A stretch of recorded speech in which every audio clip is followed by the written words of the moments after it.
Welcome, everyone, to the Wisdom in the Times of Crisis online event, where we explore and reflect on the challenges and opportunities this unique time is offering us. My name is Lynn Murphy, and I am delighted to be here in conversation with Dahr Jamail and Stan Rushworth. Dahr Jamail is an award-winning journalist and author of The End of Ice, Bearing Witness and Finding Meaning in the Path of Climate Disruption. And Stan Rushworth is an author and teacher of Native American literature and an enrolled citizen of the Chiricahua Apache Nation.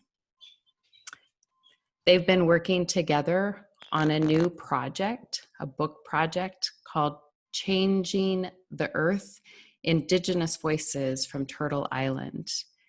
And I encourage all of you to check out this project, and we will hear more perhaps about it as we begin our interview today. So welcome. Thank you, Lynn. Good to be with you. Yeah, thanks. Thank you. So I would just like to begin with just some of your reflections on this time. What in this current crisis that's nested within the poly crisis, what is it revealing to us that we haven't wanted to see?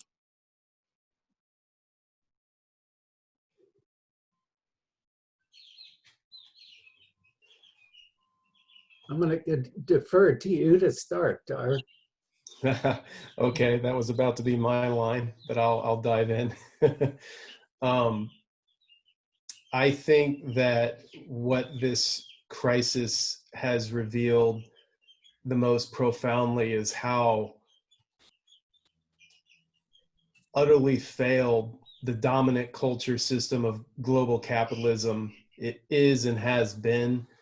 That this really, from my perspective of having just written a really in-depth book about the climate crisis, and thinking that while the majority of the people reading the book were still kind of talking about the climate crisis as though it was something in the future, that the COVID-19 crisis bringing everything to the fore all at once, so in such a dramatic way, I think it just shows how really out of time we've been in this failed project of global capitalism that's been going on for hundreds of years now, and that the time for us to change was a long time ago, and us being those of us raised in settler colonial culture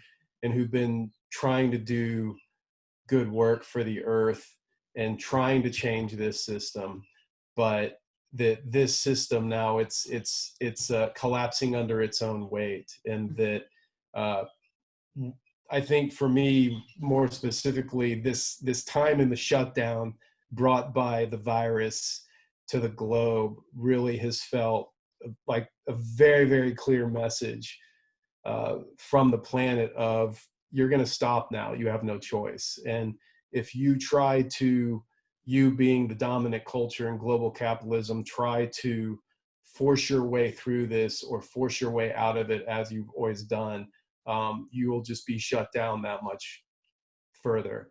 And nowhere is that as evident as in the United States today. And I feel like that's as horrific as it is, and how many people are dying and suffering from the virus directly, and then all the indirect things like the unemployment and things of like along those lines, that it has made us stop in our tracks and stop flying and stop running around and really look inside and really look at what's happening. And I think that can be a really, it's certainly one of the silver linings that I've seen, that most people, even early on, I remember were saying, look, I'm actually really relieved to get off of that treadmill and relieved to not be so busy. And that speed and the busyness is a symptom of the dominant culture. And so that we are forced to take this pause and really look deeply at this time and how horrific this system has been to the entire planet and every living thing on the planet, including those perpetuating the destruction. That this is this rare moment in history that once in a century that we can really look at this now and think more deeply about what's been going on and where are we going to go from here. Thank you. Yeah, Stan, I would ask if you have something to add about what this current crisis, what is it revealing that we really haven't wanted to see? Well, that is more of the same. Mm-hmm. That it's not an anomaly. It's a logical progression. It's something that Indigenous people worldwide, and I could speak directly to it here in the United States, have been warning about for a long time. And it's found in the Hopi prophecies. And when I say prophecies, I don't mean something mystical. I mean an observation of what the logic is, where the logic takes you when you commit consistent acts of desecration towards Earth, towards all living creatures, including humans, that it will turn back on you, and it will turn back on everything and everyone. And that's what's happening.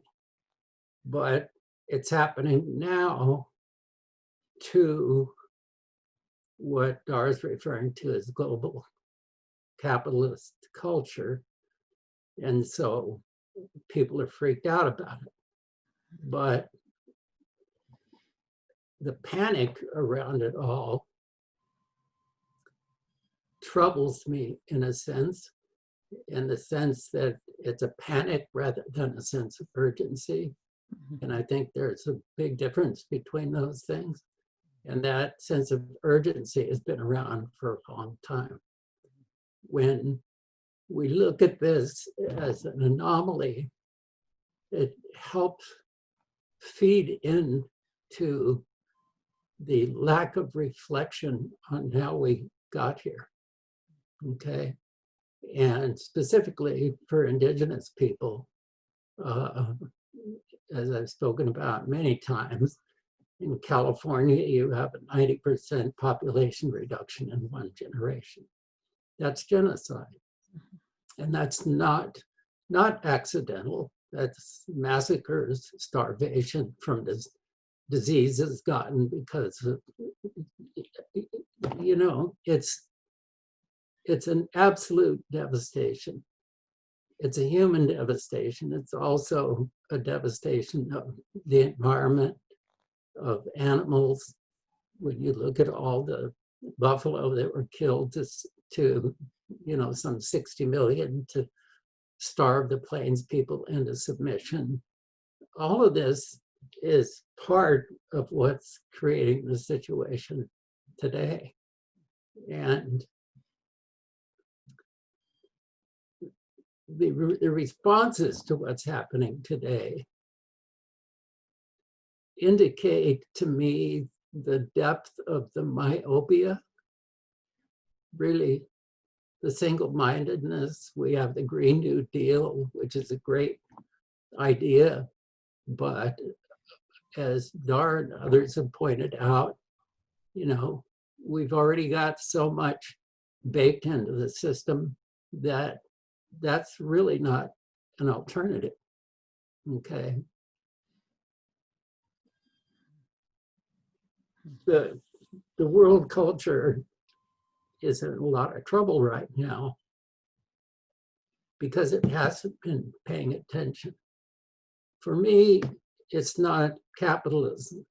For me, capitalism, global capitalism, and capitalism as it's practiced here in this country by corporate interests and so on, as you see them going down in Central America today and creating poverty that's just beyond the pale, right? But there's no real analysis of that. We have a genocide in Guatemala in the 1980s. There's no real analysis of that. So there's a thinking, there's an attitude that predates capitalism that's created this kind of morphing of capitalism that we're living in today. This consumption, this overconsumption, the whole idea of progress being perpetual expansion in a finite space. This is an aberrant thought pattern. And I'm not sure where it started. There are different theories about it, but it spread across Europe and it came to here, and it's been doing the same thing over and over and over again. So it shows all of what's happening right now. It shows me how deeply people have not been paying attention until their own lifestyles get challenged. And that's really problematical for me. You know, when we can accept all the analyses say that from first contact here on Turtle Island, we're looking at 90% to a 98% population reduction. And there's no tie-in there, you know, to COVID or to global warming, they call it, right? It's really desecration. And it's very, very old in some senses. And it's also very new in other senses. It's old if you believe in the linear time frame that 1492 was a long time ago, right? That 1875 was a long time ago, and that we can't address the thinking that created the genocide here in California, right? We can't address that because that was so long ago. That was yesterday to California Indians today, because they're still living under all the dire situations that genocide of their people, you know, grandparents, great-grandparents, that their grandparents remember. These are human beings, you know, just the devastation across the boards is huge. But I'm not seeing that connection being made.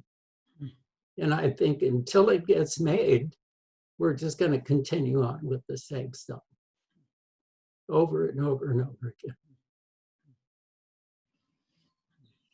Thank you. And I'll just want to underscore what Stan said by, unpacking just briefly a little further. He talks about it's the thinking. And it was actually Stan who brought to my attention a phenomenal book by Native American scholar Jack Forbes called Columbus and Other Cannibals. Mm-hmm. And he talks about it literally as a psychological illness, Wetiko disease, where basically it is catching, where if you catch it, and many people watching this are probably familiar with this, I would assume, that you think then it's okay to take another person's resources or life for your own benefit. And that literally is what drives capitalism. And of course, other people, other species, the planet itself, calling things like water and trees resources, all of these are evidence of Wetiko. And this, literally this system now being crushed under its own weight. We know now that what released COVID-19 was in a combination of human encroachment into places where we just shouldn't be going, and doing things to animals that just should not be happening, and of course this is a result of that. And I think that was a game changer for me to really understand more deeply that thinking that Stan talks about as literally it's a psychological disease that these people have, and anybody that thinks it's okay to live with that kind of disharmony from the planet. And part of the disease is that it's called human nature, right? It's defined as human nature, and it's really an aberration. You know, if you look at the amount of time that human beings have been here, you just look at Turtle Island alone. An archaeologist, a friend of mine 20 years ago, told me that there's no archaeological evidence of any major conflagration here on Turtle Island for at least 10,000 years. Well, if he were around today, he would have to up that to 20,000 years. If he were talking to Indians, you know, the figure would go way, way higher. But that's white science, okay? And that's science. So why is that not in the narrative?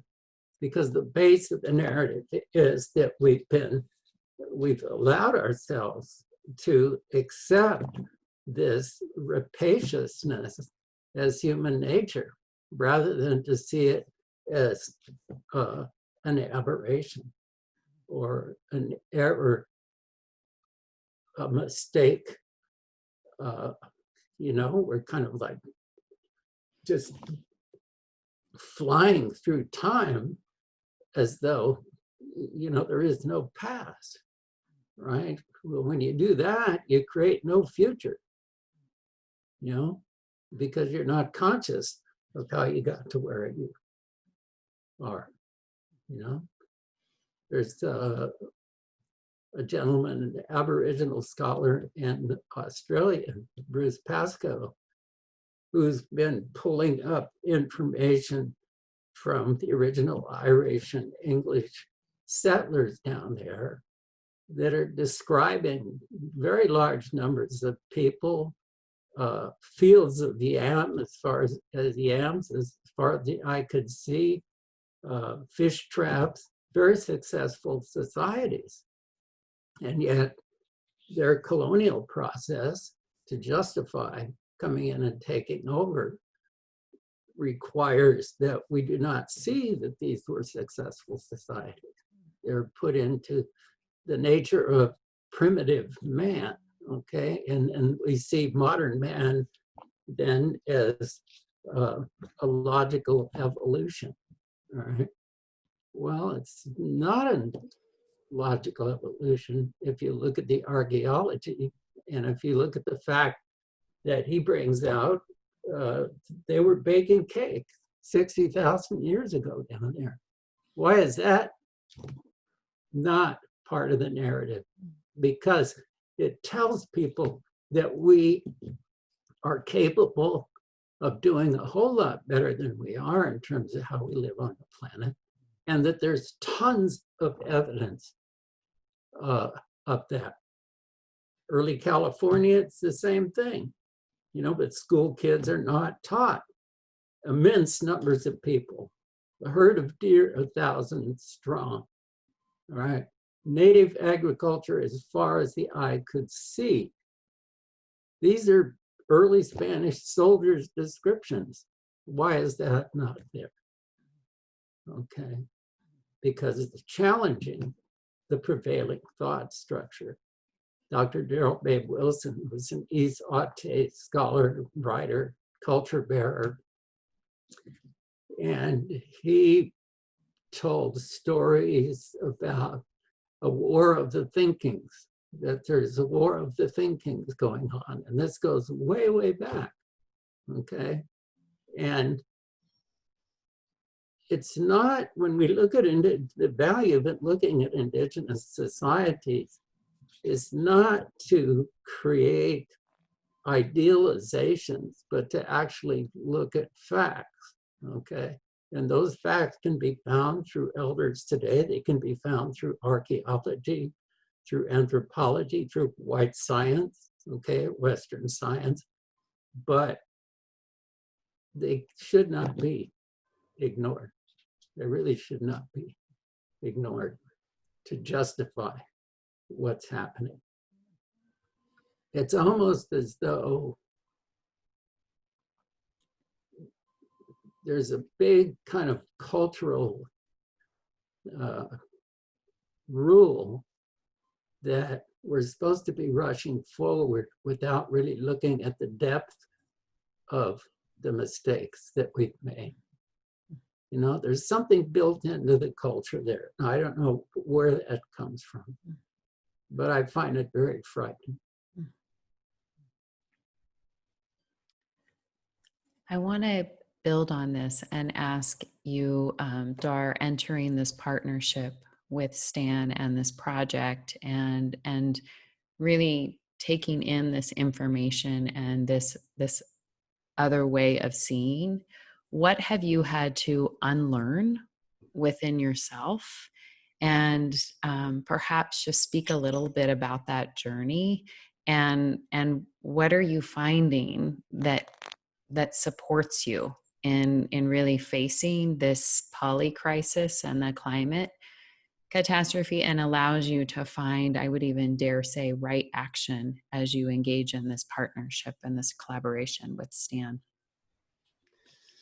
Well, it's there's been a lot of humility coming with this education process of conversations with Stan and working together, which started early on. I mean, we met at a time when I was literally doing the final edits of my book, and my book is a very clear and bleak assessment because it's a bleak situation of what's happening on the planet.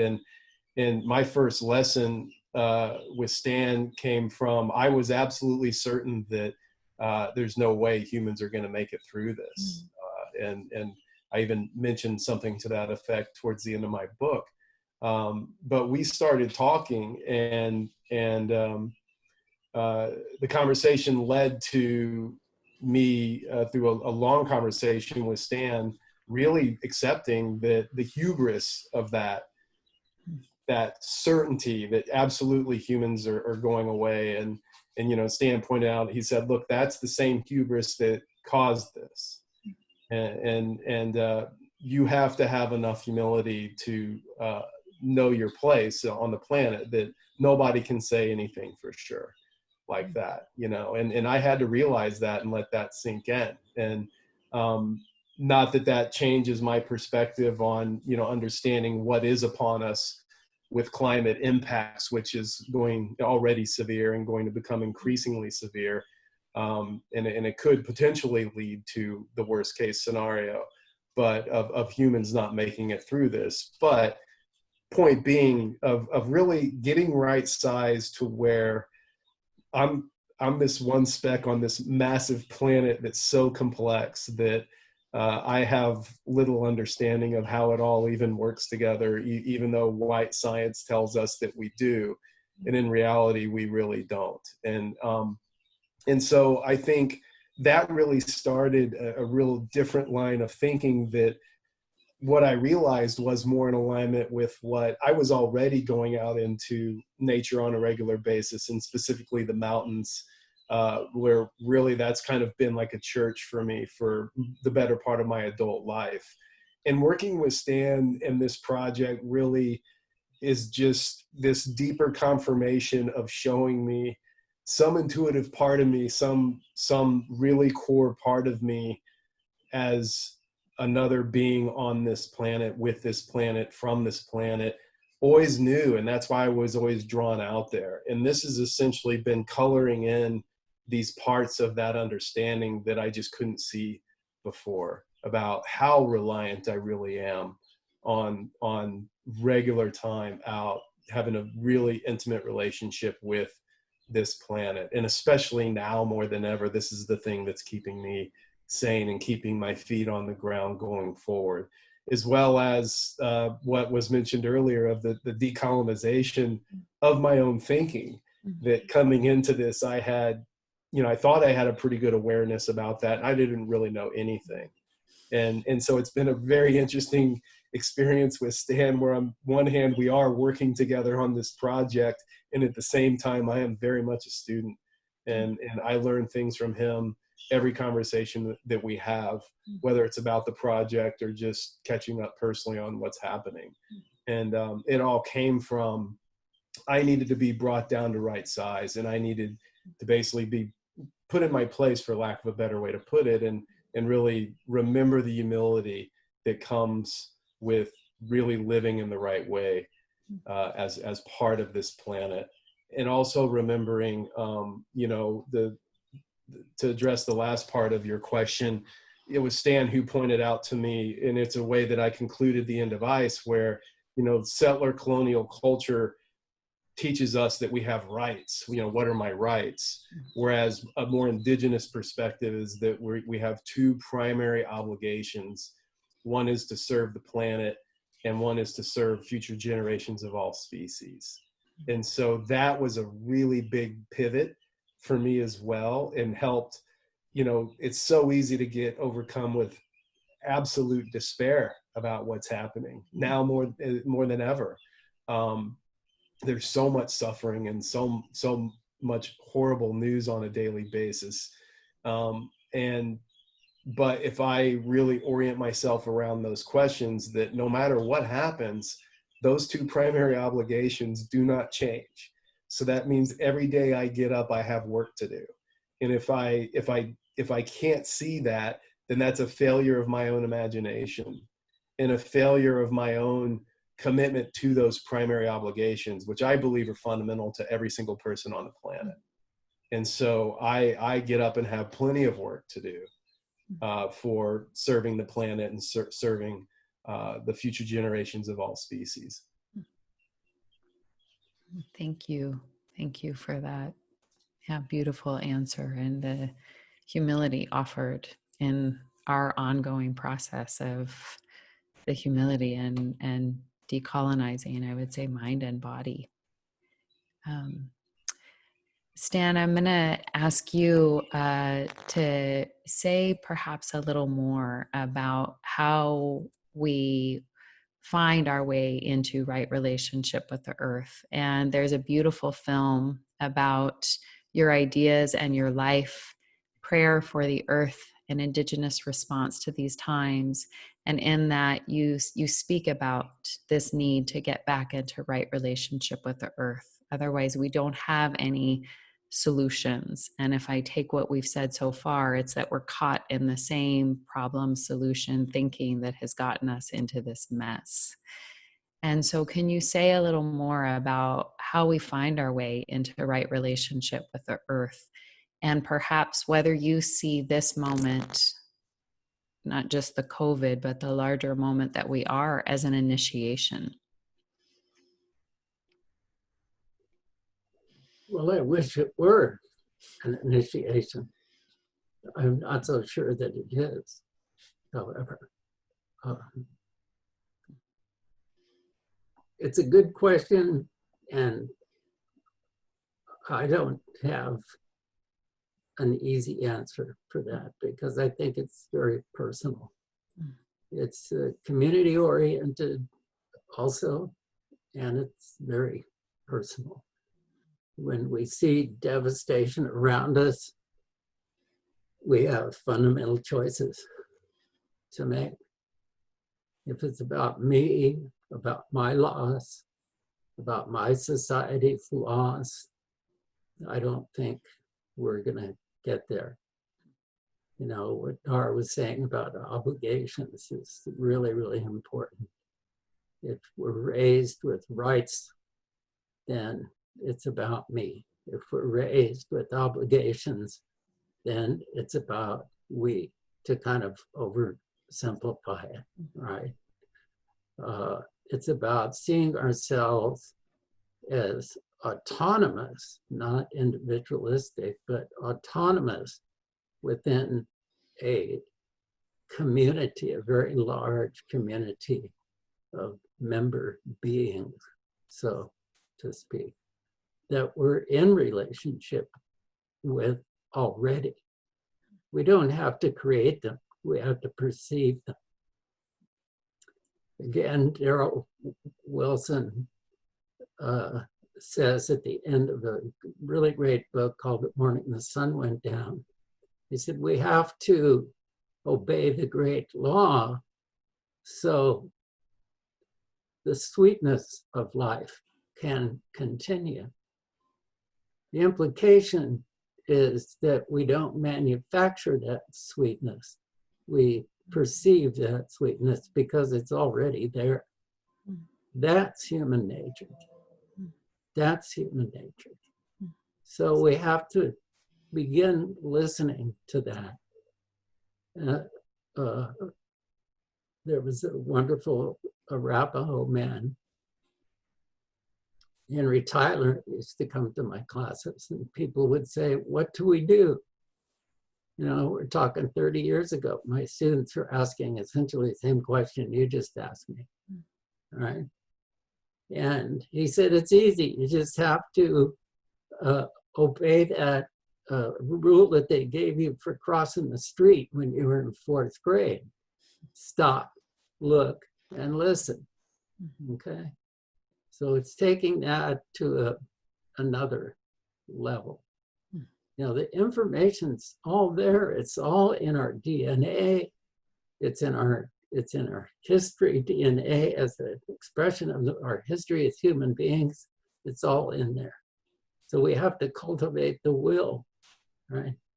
And we have to really be skeptical about the cultural messages that we're given about our individuality rather than our autonomy or individualism, you know.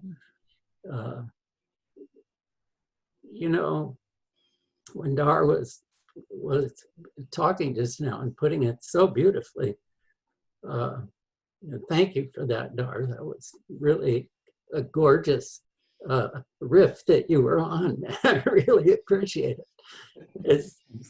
I kept thinking of, again, Daryl wrote a prayer for one of my classes, and he says, "Na poni ha memu ischie," which in his language means great wonder, we are your children.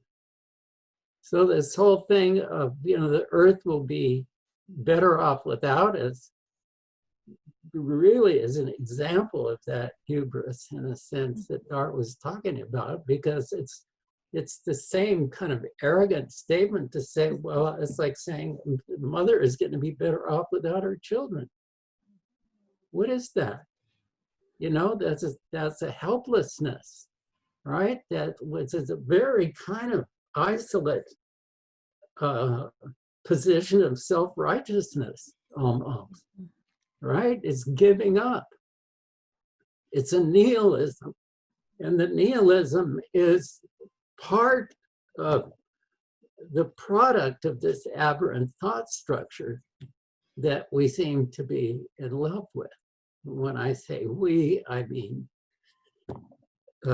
most of the people I find around me. And decolonization, I find those things running through me too on a daily basis when I look in the mirror, because I'm immersed, I'm surrounded by a value system that is running amok in everybody around me. And it's really, so it enters me, like gamma rays and stuff like that. So I'm constantly having to sort out my priorities, which is something as a mixed blood person raised in the San Joaquin Valley, surrounded by cowboys, and Oakdale is a sign, welcome to Oakdale, cowboy capital of the world. Now, there's a lot of great cowboys, right? And there's a lot of Indians there. Where I grew up, they're trying to figure out, how do we navigate in this society that seems to feel all the rights that it does to take and to keep taking. Somebody asked me recently about this new film, what is it? Planet of the Humans, right? That has all this controversy around it.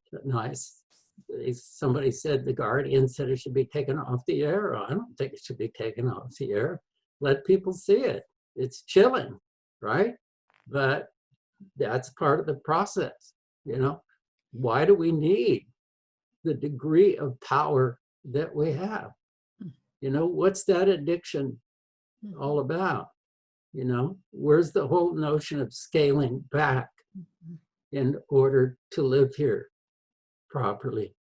And how does that tie into economics, like food production and distribution? Why is the priority the dollar rather than feeding people? You know, how much does one need, really? You know, where's the whole notion of balance? The balance is inherent to all of the natural world. So insofar as we're part of the natural world, that sense of balance has to be sought. And I think it's a daily process. You know, how are we listening to the people around us? You know, from where do we speak to the people around us? You know, what am I speaking into the middle of right now? You know, and how do I sort that out inside myself right at this moment? You know, so I'm trying to listen to my solar plexus right now and think, okay, how do I tune in to all these people, you know, whether it's 5 people or 500 people that are going to be hearing this interview? How do I answer your question? I don't know. Because it's so huge. It's so huge. But just know that it's inside of you. Believe in that, you know, and find it. Find it. Do the work. Find it. People ask me, well, how do we deal with the genocide? How do we deal with the grief of the genocide? Well, say deal with the grief of the genocide. Pretty straight up, isn't it? Well, I don't want to feel that grief. I'm not capable of it. Well, I think you are capable of it because it happened and because Native people still are dealing with the grief of that genocide. Transgenerational trauma is a major phenomenon in the Native community, but everybody pretends like the only recipients of that transgenerational trauma are the quote unquote victims of that. And that's absolute nonsense. There are different levels and different manners in which that trauma is inhabited, but the descendants of the people who committed that genocide also carry that trauma. And part of that, part of the evidence of that to me is how deeply people don't want to deal with that grief. How deeply they still feel the right to say, well, I don't want to deal with that. I didn't do that. That was not me. Well, the world you're living in now is a result of that. So what's your tie-in? I don't want to feel the guilt. Well, gee, Indian kids today have to deal with the guilt. They have to deal with the sorrow, the pain, everything. So why can't you? We're all in this together. What that means is that we all have to deal with that. You can't sit on the privilege of saying, well, I don't want to deal with the pain. You can't.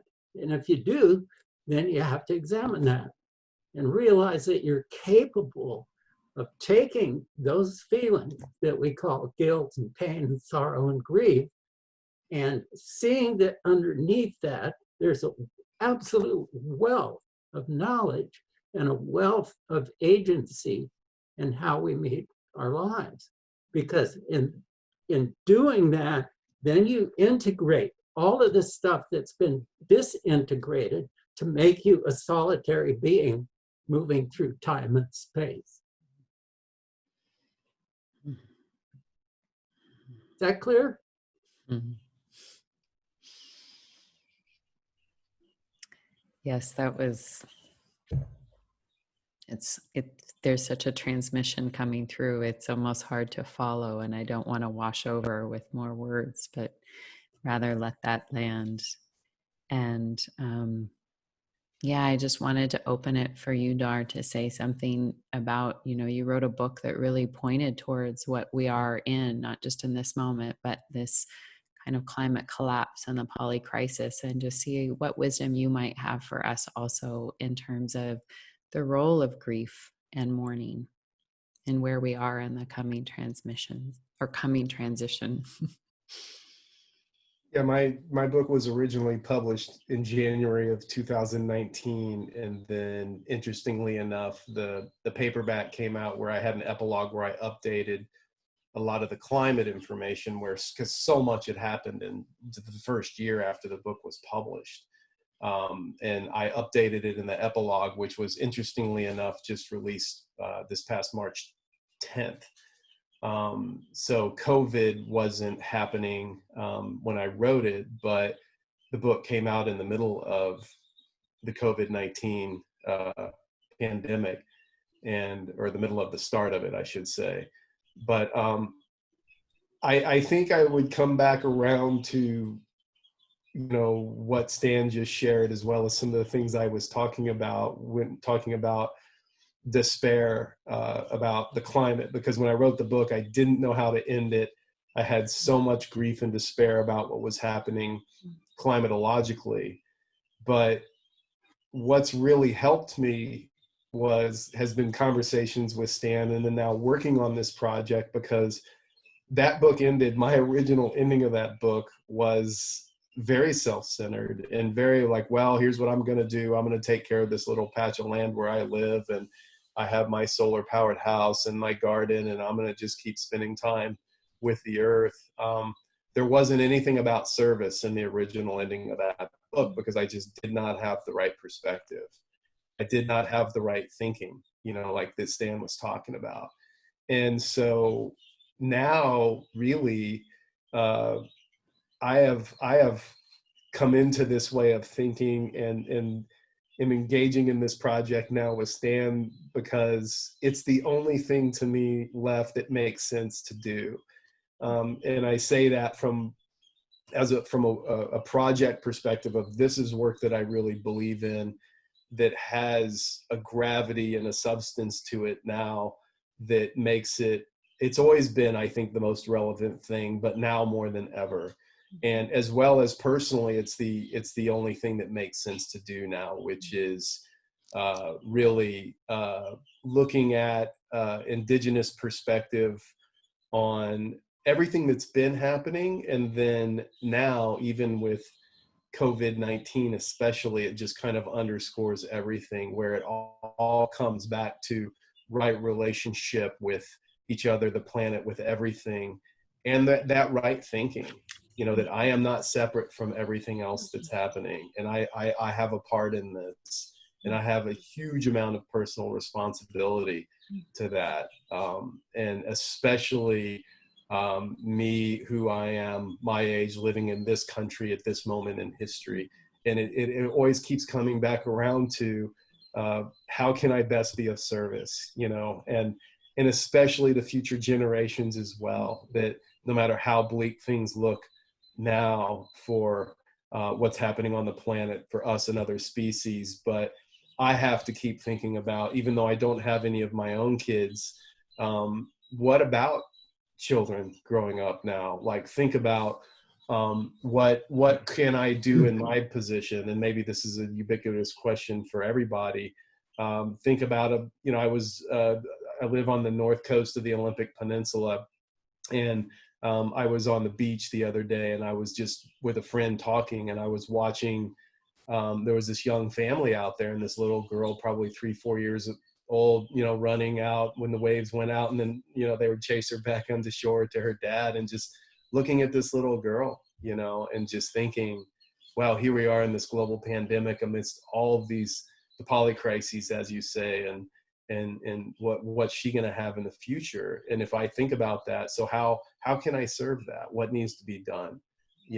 And I think that's a way, absolutely, for me, I have to deal with feeling that grief and the guilt and the sorrow and the despair, and more recently the rage at not what's happening, but what is being done to the planet and to people. It's not just happening, like the people doing this, it's very clear for us to see who they are, and all of us are implicated to a certain degree living in Western civilization. But to have all those feelings, but then I have to immediately then get into, okay, what am I going to do? Because for me, it's all about action. And then I have found a lot of solace in detaching from the results of my actions, like, I was accused in my book of, you can't, bring all this hard information to bear because people are going to be overwhelmed and not want to do anything. And my perspective has always been, well, they have to know the truth.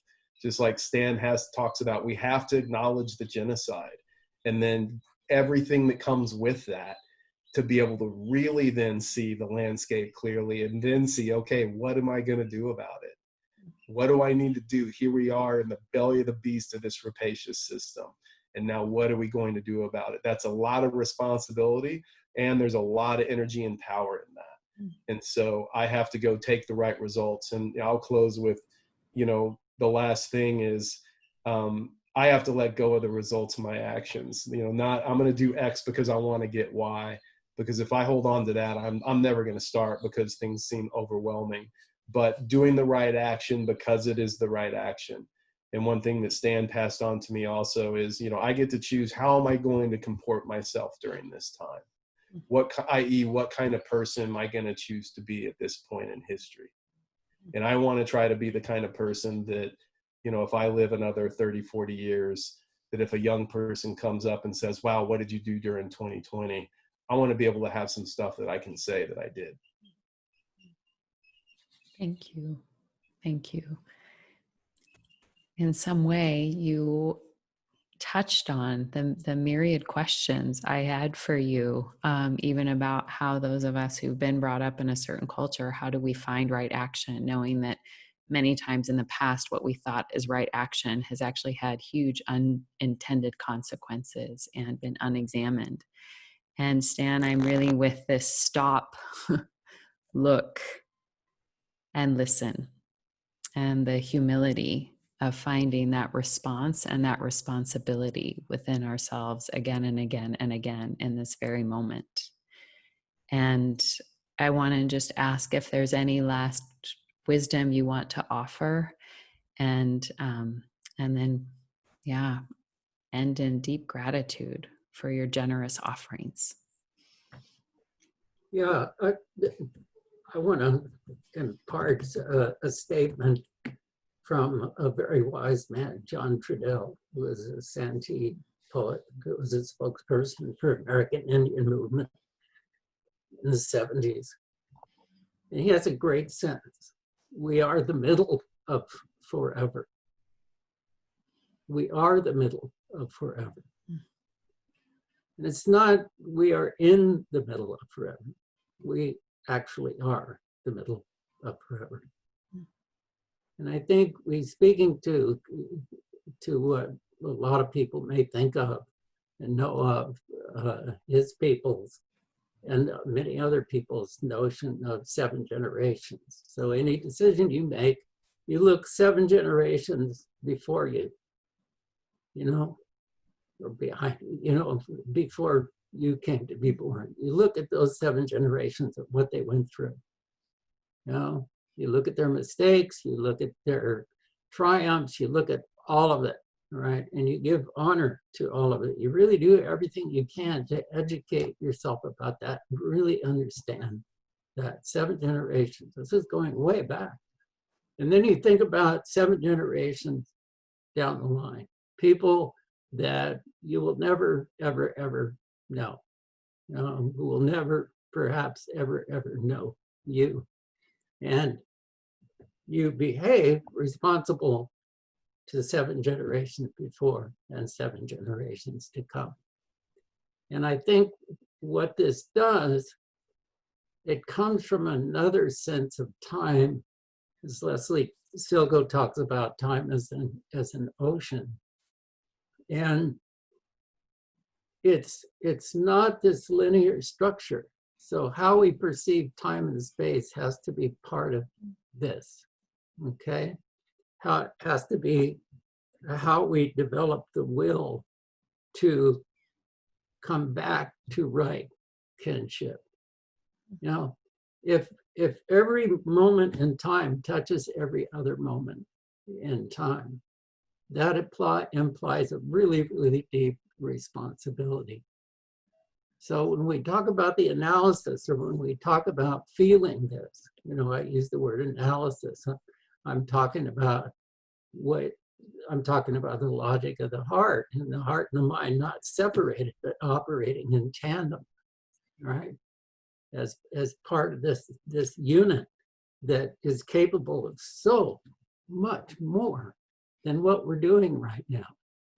We think of it in terms of wanting to get back to a really simple place. It's not actually. We're living a much more simplistic lifestyle now based on fear and acquisition than pre-contact people did, which is a life of tremendous complexity, because you're looking at your responsibility, which is there for your kinship or your relationship to everything across time and space. That's putting spirituality, science, economics, social systems, kinship systems with an immediate family, an extended family. That's putting all of that together and putting the onus on you, okay? As, again, part of a huge community. And within that, your job is to operate with the greatest amount of dignity and care that you can possibly come up with. So I thank John Trudell for that sentence. We are the middle of forever. I want to thank you both so much for embodying the many ways of knowing and being here in this conversation, for generously offering your experiences and your wisdom and the depth of what you have to offer. May we not turn away, and may we listen. And sincere thank you to you both for being with us and imparting wisdom. Well, I want to say one thing about wisdom. Dahr is smiling because he knows what it is. The etymology of wisdom is was dumb. If we know that we was dumb and we really look at it straight up, then we get slurred down into carrying wisdom. Okay? Oh, thank you very much. Thank you for imparting the wisdom. Hey. With such presence and clarity. And thank you, Dahr, as well, in navigating our threesome here today. So thank you, Lynn, and thanks you, Stan. Yeah. Thank you, Dahr. Yeah.